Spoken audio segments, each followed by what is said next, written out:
Um, Very excited to be here. Actually, my first time at ETHWarsaw. I gotta say, I love this format. Way better than like the big conferences. Everybody goes there. Nobody listens to the talks. So very excited to see a good group here. I'm Piergiacomo. I'm head of ecosystem at Taiko. I go by PG. It's way easier, way shorter. So today I'm gonna dive a little bit into what base rollups are, some of the cool features that we shipped recently, including pre-confirmations, actually base pre-confirmations. I'm going to expand on what that means. And also one piece of R&D that we're very excited about is called GwenF, that is going to bring synchronous composability on Ethereum. So without further ado, let's get into it. This is the agenda. Why does it matter? Some definitions, some jargon, I guess. I'm going to dive deeper into the protocol, pre-comps, and then GwenF. So why does this matter? We've seen pretty much all layer 2s so far. I've been running a single sequencer. Some may call it a centralized sequencer. It's without any doubt a single point of failure. I want to start by saying that it's okay to make compromises. Blockchains are all about trade-offs. There's no way around that. The important thing is realizing that this cannot be the status quo forever, and that something can be done and needs to be done so that we can actually preserve the core properties of this technology that we all love, namely censorship resistance, liveness, security, and so on. You cannot do that with a centralized sequencer. Unfortunately, and arguably also with shared sequencers. There are some projects that are tackling that, namely Espresso. That can be one approach, although there are some trade-offs there as well, namely liveness, but also you gotta trust a new set of infrastructure. So why not trusting the L1? What pretty much a base rollup does is it offsets sequencing to Ethereum L1 validators directly. This, of course, brings all the great properties that we all love about Ethereum to layer 2s, while preserving, again, like decentralization, security, and liveness. Why single sequencer can be bad, you may ask? Well, there have been some practical situations. For example, the sequencer running out of gas, hence the whole chain halting, and then developers having to manually top off gas so that the chain can start again. I guess it's okay in the short term, but if we're talking about like bringing trillions of on chain, bringing like mass adoption, hello, welcome. This cannot be the status quo, right? Because it's just too bad. Single sequencer can also censor transaction. Some have forced inclusion baked into, but not all of them. And this is, of course, a problem because if the sequencer censors your transaction, then you do not have any guarantee that your transaction will actually be included in the block, which is, of course, a big problem. And last but not least, centralized sequencers cannibalize L1. What that means is that they get majority of the fees without giving back much to Ethereum. I have a pretty telling slide at the end that shows how much Taiko paid to ETH. Unfortunately, some of that was also because we had to optimize the protocol. But nevertheless, you cannot just like get all the good stuff from Ethereum without giving back. Also, we have so many L2s. Liquidity fragmentation is obviously a problem that we need to solve. What we're doing, especially on the GwenF side, is enabling synchronous composability. This, of course, is something we can achieve by having all L2s becoming based. I'm gonna dive deeper more on GwenF later on. There's also other solutions, I guess, that have been explored. AG layer super chains, where they're aiming to try to solve this liquidity fragmentation issue. but why not using the L1, right? Like we have it, it's battle tested. We just celebrated 10 years anniversary, 100% uptime, all the great properties of Ethereum. Why not using that, right? Why do we have to like build a whole new overlayer of complex infrastructure that we need to trust? So yeah, this kind of like why it matters, and I have a spicy slide. This is a tweet from one of the co-founders of Celestia that argues that that single sequencers only sacrifice censorship resistance. I just want to like make sure that we are on the same page, that we're doing this because all these properties actually matter. Because if we just say that censorship resistant is not important, then why not using servers and just doing Web 2? So yeah, I think we should hold ourselves accountable to the higher standards in the industry, because otherwise, again, we just go back to Web 2 and just use that, right? So I want to make sure that this message comes through very very strongly. Cool. So just some high-level definitions on base rollups and rollups in general. So if you settle on Ethereum, you're a layer 2. If you use Ethereum as DA, you're a rollup. If you use Ethereum as a sequencing layer, you are a base rollup. And if you use Ethereum as execution layer, you're a native rollup. The concept of base rollup was introduced first by Vitalik in, I think it was 2021, in a paper called Total Anarchy. It was picked up and developed further by Justin Drake, which is also one of our advisors, and has been a key person for us to develop the protocol and all the features that we've shipped so far.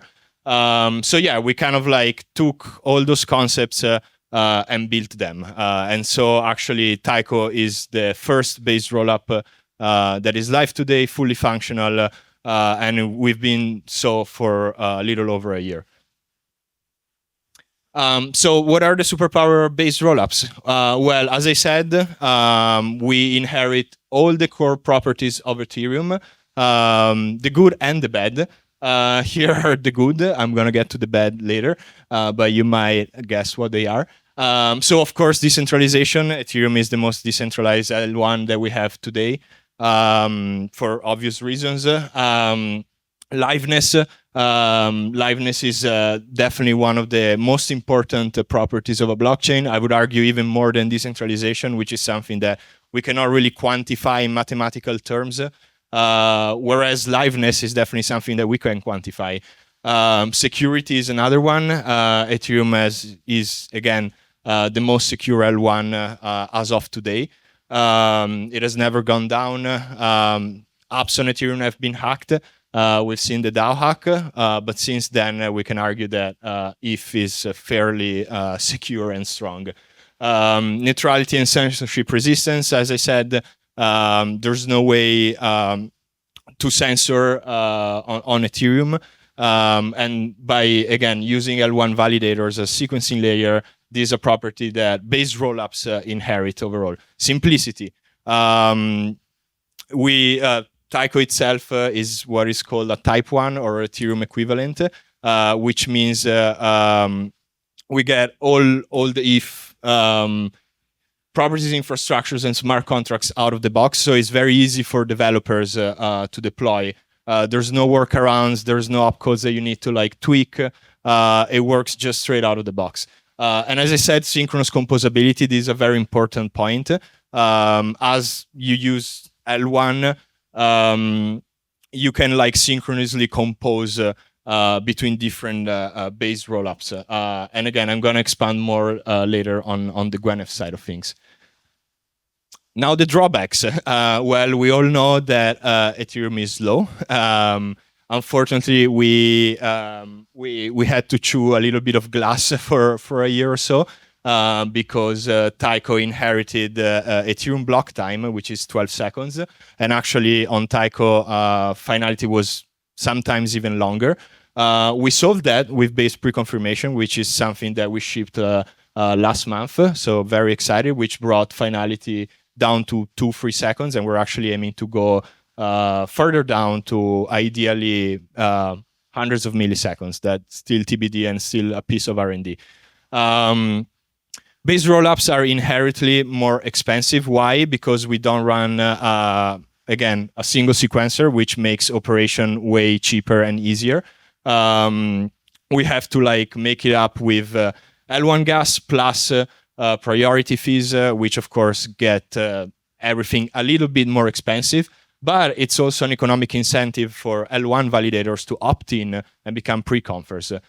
So this is actually something that is a drawback a little bit now, but is actually something that can be a plus in the future. And yeah, we're less profitable in the sense that we do not capture the fees. We give it back to ETH for the majority. So yeah, we don't make tens of millions of dollars per year. But again, this is why we're Ethereum aligned, and we want to give back to what is making us what we are. Another thing to mention, we do not capture MEV. So that's also why we're less profitable, because all MEV goes back to L1. Okay, so what is Taiko Alifia? Alifia is actually our latest implementation of the Taiko protocol. Basically, it's a set of smart contracts deployed on ETHWarsaw that enforce executions rule, manage proofs, and facilitate rollup operations. In simple terms, we don't run any consensus. We're, again, just a set of smart contracts on L1. We use Ethereum, and this makes everything fairly easier to kind of like optimize and build on top. Again, as I said, full Ethereum equivalent, type 1, very easy to build. If you have an app on Ethereum or any other L2 that I guess is Ethereum equivalent, you can just like redeploy it with like minimal overhead on Taiko, which is fairly convenient. No centralized sequencer, I've talked about that a lot. Multi-proving architecture, ZKPs and TEs. We're very eager to see real-time proving coming out soon. Very excited about some of the work that's been going on in zero knowledge with snarks, but also namely like ZK VMs. Very excited to see some of the teams there, and we've actually been working with them since day zero. Some of them are Risk Zero, Succinct. We've been using their infrastructure for quite some time, so very excited to see what they're been shipping.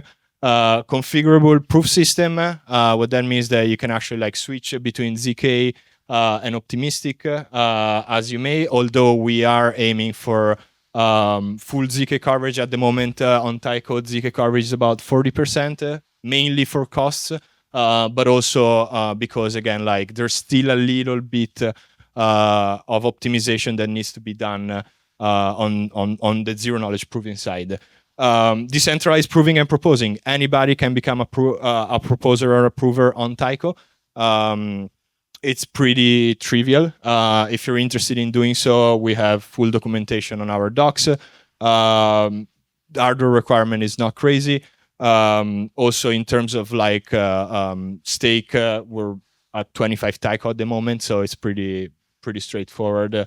And again, like that's why it's decentralized and permissionless, because pretty much anybody arguably can opt in and participate. Okay, so this is kind of like a little bit of Taiko economics, how the protocol works. So we start from a user that wants to submit a transaction.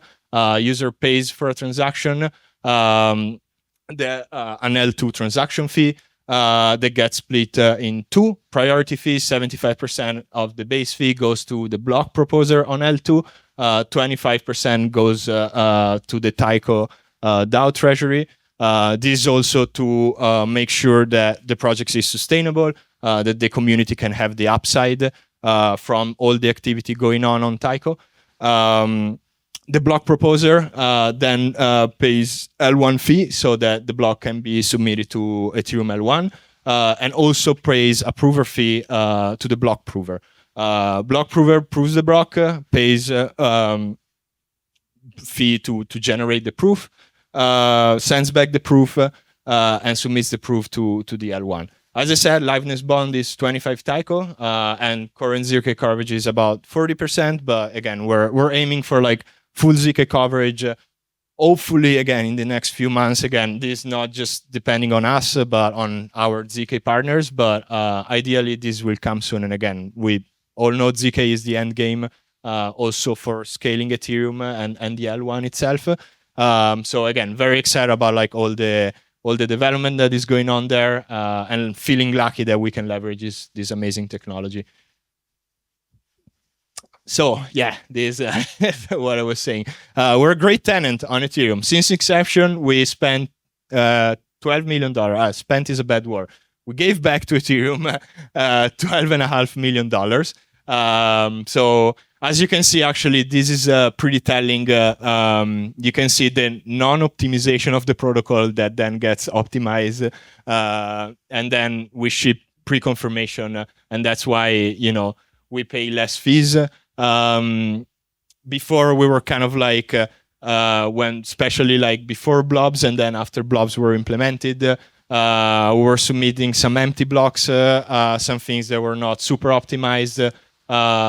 So that was kind of like not ideal, but again, like blockchains are trade-off. You have to chew some glass to get there. But our choice was to, again, go the right route in the sense of like keeping all the properties alive while spending and sacrificing on UX and so on. And actually currently, even though we're definitely not even close to like all the activity that is going on like maybe some of the other like bigger chains, of course, Base is blowing. So they're the first one. But you can see that we're actually second right now in terms of like rent paid to L1. I don't know if that's a bragging thing or not, but yeah. Yeah, so a little bit, I guess, less technical stuff, but still like very important, because sometimes there's a lot of like jargon and technical gibberish, and then you say, okay, but who the fuck handles that and who's behind the protocol? So we have a community. These are people that start discussion groups. We recently launched a DAO, so kind of like traditional model, start a discussion going that becomes a proposal, and then gets passed or not. We have Taiko Labs that develops and maintains the protocol and does all the R&D stuff. We have Taiko Foundation that is tasked with like ecosystem growth. And then we actually recently finalized our security council, which is gonna get us closer to be a stage 1 rollup. Very excited. We have some great folks from Nethermind, Aragon, and some other Ethereum Foundation, some great developers in the ecosystem. So very excited for that, and looking forward to become stage 1 pretty soon. Okay, so let's get more into pre-confirmations. So on the right side, you can see the glass chewing I was mentioning before. That was what Taiko felt before pre-confirmations. And on the left side, you can see what Taiko feels like with pre-confirmations. These are our mascot. We call him Blobby. But yeah, that's what it is. So just, I don't know if you guys are familiar with pre-confirmations. This is actually something that is pretty widely used in our day-to-day. Is not at all a crypto thing. It's actually something that you experience every day whenever you go, pay for a coffee, your favorite Starbucks. The transaction doesn't actually get finalized right on spot. What happens is that your credit card connects to your bank, and then your bank kind of sends you a pre-confirmation that you're actually you have the money to spend. You spend the money, and then sends that to Starbucks bank. But the actual transactions get confirmed, hours later, sometimes days later in Web2 world. So this is exactly what goes on in the background. We just don't feel it because the Web2 experience is just so easy, right? And so seamless. So the goal is to get there with, again, all the properties that we care and love about. Actually, There's also a lot of chains that today use pre-confirmation. The difference is that they don't use base pre-confirmation. So you still have to trust somebody in the background, some middleman that your transaction is actually going to go through. With base pre-confirmation, you kind of get the best of both worlds. You get UX, as I said, right now, we were able to achieve between 2 and 3 seconds finality, which is pretty cool. Trustlessness, as I said, L1 validators can become pre-confers. So, you can trust them, and which means there's no trust assumption to begin with. Profitability, pre-confs can be a great economic incentives for validators, which again is an additional revenue stream for them, which again, ideally will make a lot of validators opt in and choose to provide this service. Backwards compatibility, as we ship based pre-confirmations, there was no overhead, no workaround that needed to be done by developers' applications. It just worked right out of the box. As I said, censorship resistance. There's no one that can censor transactions. And future proven, we're building this for days to come, which is, again, something that cannot be changed or hacked or, Again, best of both worlds, decentralization, as decentralized as Ethereum, performance as fast as centralized chains. We are aiming again to get to the finality of Solana, which, by the way, this is something I should have mentioned earlier. Pre-confirmation is something that is baked into certain protocols, certain L1s, for example, Solana. Why? Because the hardware requirements are much higher. Hence, it's way easier for validators to offer this service. Not as easy on Ethereum, but that's also why Ethereum is as decentralized and as permissionless, because it's so easy to run validators and infrastructure on ETH. But again, with this upgrade, we're bringing the best of both worlds, and ideally and hopefully we can get to Solana performance fairly soon. I guess I went over this.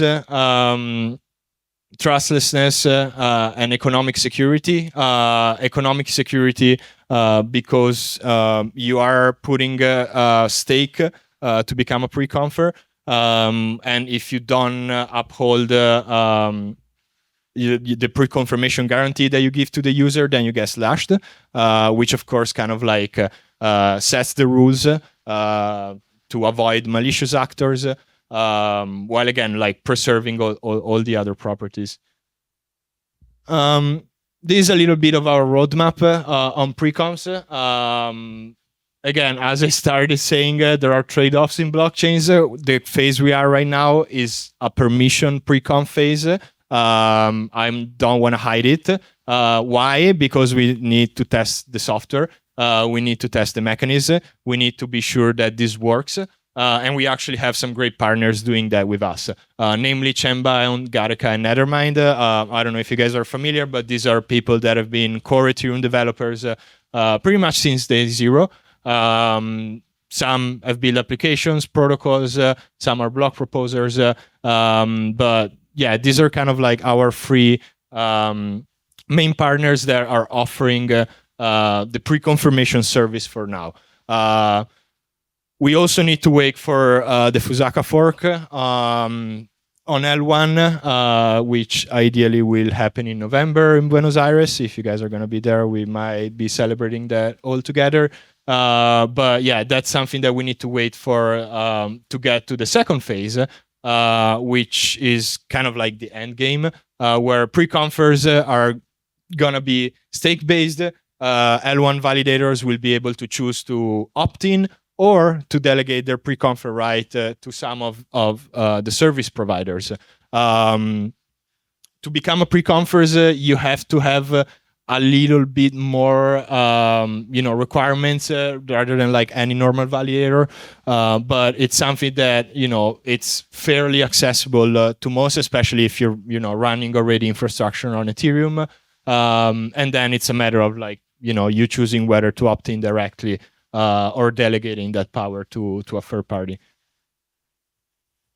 All right, then, as I was mentioning in the beginning, this is a piece of R&D that we're currently developing and which we're very excited about. I guess kudos to our CTO, Brecht, for doing this. And it's called Gwenef. What is Gwenef? It's a horizontal scaling solution for Ethereum, which aims to bring synchronous composability. Welcome, guys. Between L2s and between L2s and L1. In practical terms, L2s are going to be able to read state between each other and also do the same with between L2 and L1. What this enables is pretty much to cancel all the fragmentation that we've been seeing so far, especially among the L2s. Given that these L2s will be coming based. But we're actually very excited. I don't know if you guys saw it, but the rollup put out a pretty cool infographic, I think it was yesterday, about kind of like the base rollup landscape. There are some projects like Rise, like Surge, that are a little bit more advanced in terms of like development. And then all the other L2s are kind of like exploring. We kind of like paved the way, and again, as I said, a lot of glass. But ideally, that's what we want to see. We want to see a world where like all the L2s are based and they can synchronously compose with each other. Each L2 is gonna find their own product market fit, their own use cases, whatever that might be. But we cannot live in a world where you have to use and rely on bridges. You have to like bend the knee to terrible UX just because. This will feel like a unified single chain where you can just like move assets around. You can just like use your wallet to use different networks. And this, again, ideally what we're going to be. I don't want to like make promises. My CTO told me not to make promises in terms of like when we're going to ship this. Nevertheless, hopefully in 6 months, but that's something that we shall see. If you're interested, definitely keep an eye on this, because this is something that has been debated fairly often in the Ethereum ecosystem. It's definitely a big issue, and this is our approach and our proposal into solving this. Gwenef network has theoretically unbounded throughput.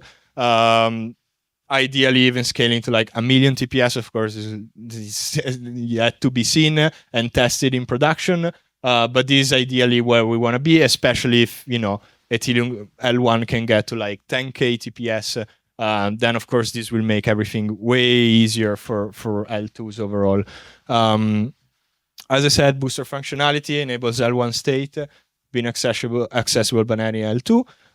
And also one missing piece, as I said before, is real-time proving, which seems to be very close to be achieved and right around the corner.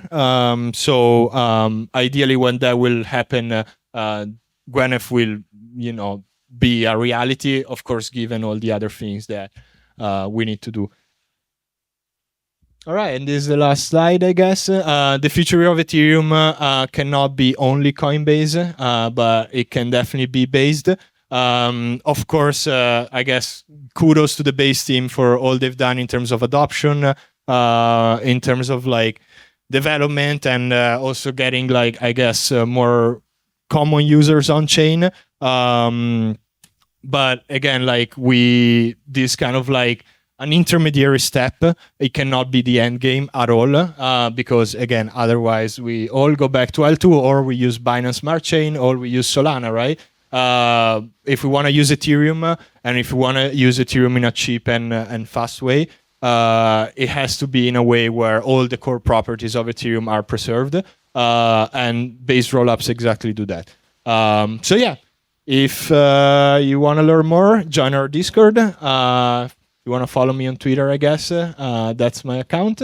And that's all I have for you guys. I'm happy to answer questions. I hope you like the presentation.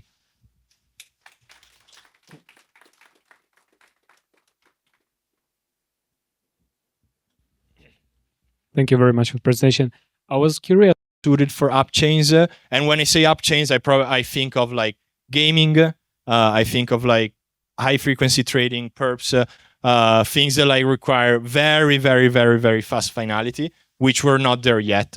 Maybe in the future, yes, if we see the need and the adoption. One extra thing I would say that is for sure important, which goes beyond technology. I think it's more of an ecosystem thing. We do not have the firepower of like some of like the biggest chains that raise like hundreds of millions of dollars. We cannot afford to give out like, multi-million-dollar grants for apps that might or probably will not work. So one, I guess, strategic decision that we made internally is to build some stuff internally, especially on the DeFi side. Why? Because also on DeFi, one of the things that you have to have is incentives, unfortunately, or I guess it's part of the game. And the issue there that we've seen, and I guess overall in crypto, is that if you give incentives to third parties, then they're going to use it and they're, everything is fine and, happy place for some time. And then the incentives dry up and then they just go chase some other grants from another chain, right? So we are building some DeFi primitives in-house. If we see enough adoption, those might become app chains on their own, of course, leveraging Taiko. But yeah, for now, I would say not so much. But why not in the future, I guess? Ideally, yes. Hope that answers the question. We don't really have much time for the next question, so sorry. Catch up with PG. Holy fuck! What Yeah, that's a hell of a name. Yeah, right. Okay. Thank you, guys. Thank you.